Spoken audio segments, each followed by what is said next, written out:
טוב, אז שלום לכולם, כאן עדן מקליקטיץ'. היום אני בסרטון שהוא יותר הסבר על איך ללמוד נכון לבגרויות, למבחנים, למתכונות, לכל המבחנים האלה ואפילו בכלל.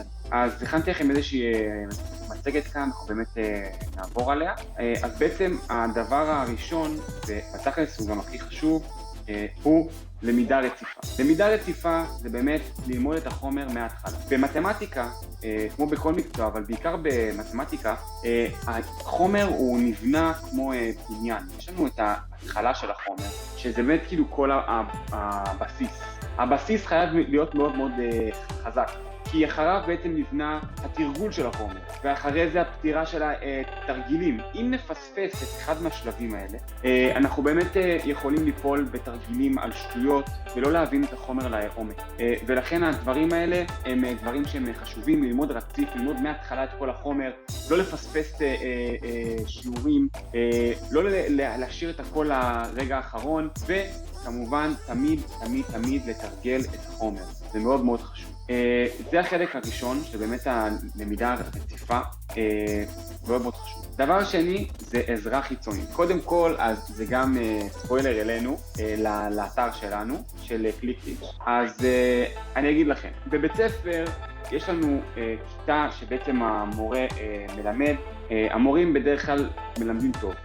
תמיד טוב שתהיה איזושהי עזרה חיצונית, כי בכיתה אנחנו המון תלמידים ויש לפעמים רעש, זה לא משנה כמה המורה מסביר את החומר טוב, תמיד נצטרך איזושהי עזרה חיצונית להבנה של החומר. בשביל זה גם יש לנו את האתר שלנו, את קליקטיץ', אז יש לנו שם את הסרטונים של כל הכיתות, את כל החומר באמת מסוכם טוב, בסרטונים ובהסברים, יש לנו אפילו פוסטים שכתבנו שם, סרטונים, הכל מאוד מאוד מסודר. אז זה באמת לגבי העזרה החיצונית. בכללי, מעבר לקליקטיץ', יש לנו עוד עזרה שבאמת אנחנו יכולים להיעזר בה, שזה מורים פרטיים. זה גם טוב, אבל בשביל זה אנחנו צריכים לקבוע זמן מסוים, ולא ללמוד מתי שאנחנו רוצים. ובקליקטיץ', באתר שלנו, בקורסים המקוונים, אפשר באמת ללמוד בכל זמן נתון, גם בערב, ולא באמת כי צריך לקבוע בזמן שנוח לנו, אפילו בערב המאוחר, בבוקר, לא משנה מה. הסרטונים תמיד זמינים, ולכן העזרה החיצונית היא מאוד מאוד חשובה. 3. אז באמת אחרי שאנחנו הבנו את החומר נכון, וכל הבסיס של החומר מאוד מאוד חזק אצלנו, ואנחנו בעצם יכולים להתחיל לתרגל, ואנחנו מתרגלים גם בכיתה, ואנחנו מתחילים לפתור שאלות. הדבר שהכי חשוב לפתרון של בחינות בגרות, מתכונות וכל הדברים האלה, זה בעצם לתרגל עם בחינות עבר. לעבור המבחנים שהיו בעבר, לפתור תרגילים, יש את החוברות של יואל גבע, 802, 803, 804, 806 וכן הלאה. יש שם את כל המבחני עבר, זאת אומרת כל הבגרויות שהיו לפני. החוברת הזאת היא מאוד מאוד טובה, אני משתמש בה המון, גם בשיעורים הפרטיים שאני עושה וגם בפתרון של קליקטיץ' בתרגילים. אז זה באמת כאילו תרגול על המבחני עבר, מאוד מאוד חשוב, כי הבגרויות נורא חוזרות על עצמן. אז אם אנחנו נתרגל ממבחנים שהיו בעבר, הדבר הזה מאוד מאוד יכול לתת לנו. אז בעצם הדבר הרביעי זה בעצם שינה מספקת ותזונה נכונה. עכשיו הדבר הזה לפעמים נשמע לכם הזוי, אבל אם אנחנו נישן בכללי, אני יודע שלא תמיד זה כי יוצא לפועל, אבל בכללי בערך 8 שעות שינה בלילה, אתם תראו, החשיבה שלכם תהיה יותר צלולה, המוח שלכם יהיה יותר חד, וזה מאוד מאוד חשוב, השינה המספקת, במיוחד לפני מבחנים, בגרויות, מתכונות, כן הלאה. מאוד מאוד חשוב לישון טוב. השינה מחדדת לנו את המחשבה, ולפני הבגרויות, אני מדגיש, לפני מבחנים, לא תמיד, התזונה הנכונה היא מאוד מאוד טובה.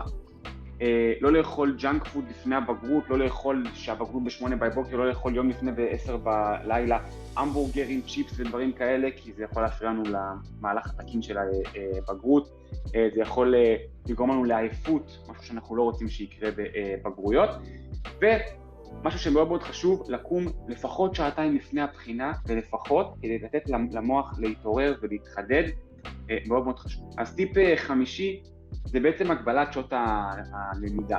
בדרך כלל לפני בגרויות ובכללי יש לנו חופשות, חופשת בגרות, חופשת מתכונת, לפעמים זה גם יכול להיות אפילו שבוע לפני, אפילו לפעמים יותר, בעיקר בכיתה י"ב. אז באמת לא לקום מ8 וללמוד עד 9 או 10 בלילה, זה לא טוב, צריך לתחום את הזמן של הלמידה, צריך לאכול טוב, צריך לישון טוב, ולכן לתחום את זה לפרק זמן מסוים, אפשר שגם הפרק זמן הזה יהיה ארוך, לדוגמה 9 עד 6, דברים כאלה, לעשות הפסקות באמצע מאוד מאוד מאוד חשוב, לא להתפזר מעבר לזמן שתכננתם, ולמידה לאורך זמן מאוד מאוד גבוה, דוגמה 16 שעות, היא לא רלוונטית, כי אתם כבר תהיו עייפים, ולכן צריך לעשות את זה באמת מאוד מאוד מאוד יעיל. העשרת הלמידה, אז תמיד טוב לפתח את המוח בלמידה בקבוצות, גם אני מאוד מאוד אוהב את זה, שאני מלמד תלמידים, אז לעשות להם את זה בעצם בקבוצות, כי אז כל אחד באמת מביא את מה שהוא יודע, דרכים שונות לפתרון, כל אחד לומד בדרך שונה, כל אחד מבין בדרך שונה, וזה באמת מאוד מאוד חשוב.